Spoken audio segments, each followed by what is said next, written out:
Alright, you guys are probably expecting kind of the generic speed draw, I guess, with no commentary. And to be frank, that's kind of what I was usually going to do, and that's what I've been doing for the past 2 episodes of this, I guess, mini-series you could dub it as. I kind of wanted to evolve this series to where I could critique my art at the end and describe the process of the drawing. I don't know, give me some feedback, because this is very experimental, and if you don't want to hear my voice, I mean, you could obviously mute the video, or, well, you could frankly leave, but up to you.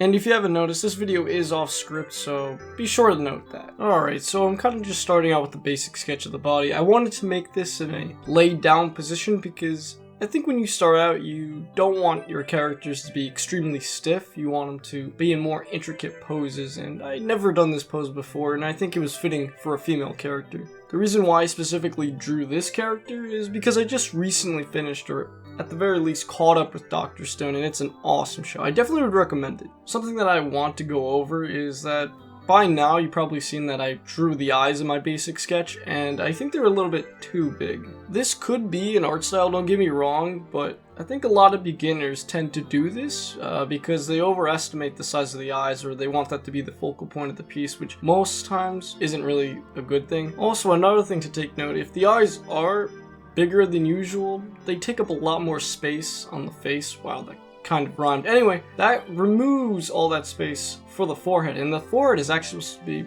1/3 of the entire face. And if it contests that spot, then the forehead's gonna look really small, which isn't gonna make our piece look realistic. Also, another thing I would like to take note is, I guess, the mouth. This isn't really a critique, just a slight observation. I think when I first started, and just to be frank, I am a beginner. My work is either mediocre or extremely average at best. And I'm not saying I know everything, I'm learning along the way. But the point I did notice along the way so far is that I think people may overdo it on mouths. I don't know if it's just me, but I think for most characters, unless you're drawing lips obviously, because then that's a little bit more complicated for the matter, really, you could keep it really simple.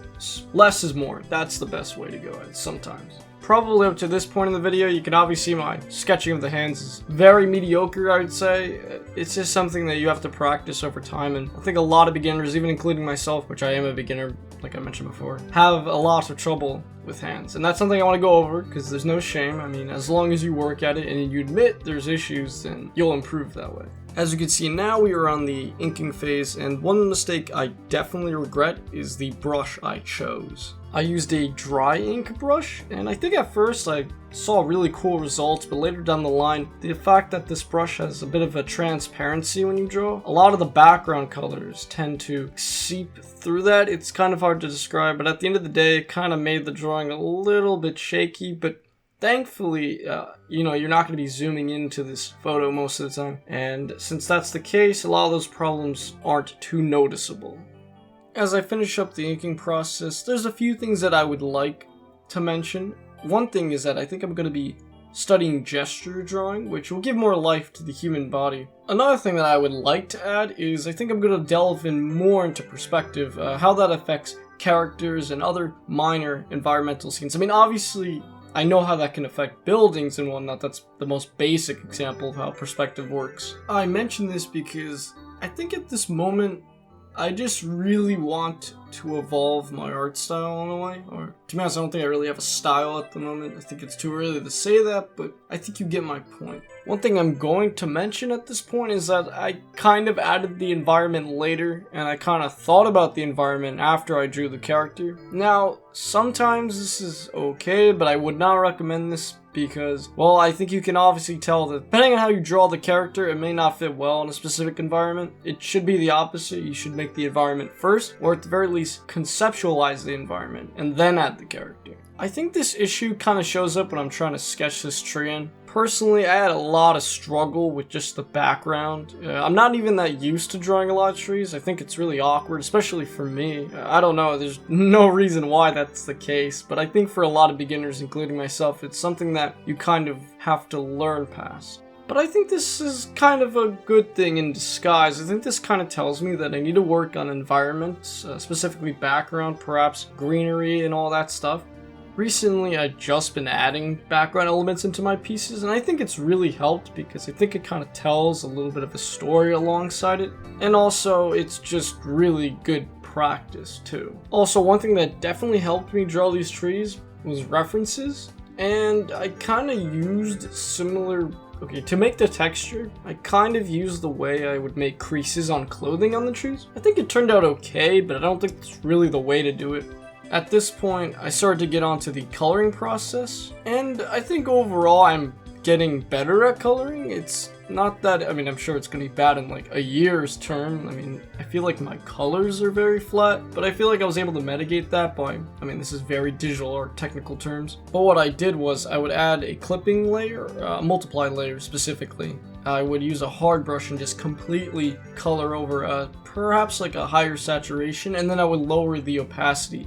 I think what this kind of did was give the colors a little bit of pop, but not too much. Also, just a side note, this obviously did happen a little bit before in the speed draw, but I did shrink her eyes, which is alluding back to my earlier point that her eyes were too big, so I did fix that later down the line, but it was very tough to fix because I had to recolor some parts of the face. Further down the line, I began shading the clothing on her, and pretty much the rest of the environment, as you're going to be seeing later down the line, you know, the shadow that hovers over her from the tree in the background, etc. And then I began texturing the grass, which I didn't really think turned out too good, but it was kind of mitigated because that shadow kind of eluded and hovered over the texture, so it kind of blended in. It's weird to describe, but still. But yeah, do I have any final verdicts on the drawing? Well, I think it turned up pretty okay for my ability level at the time that I was drawing. But looking back on it,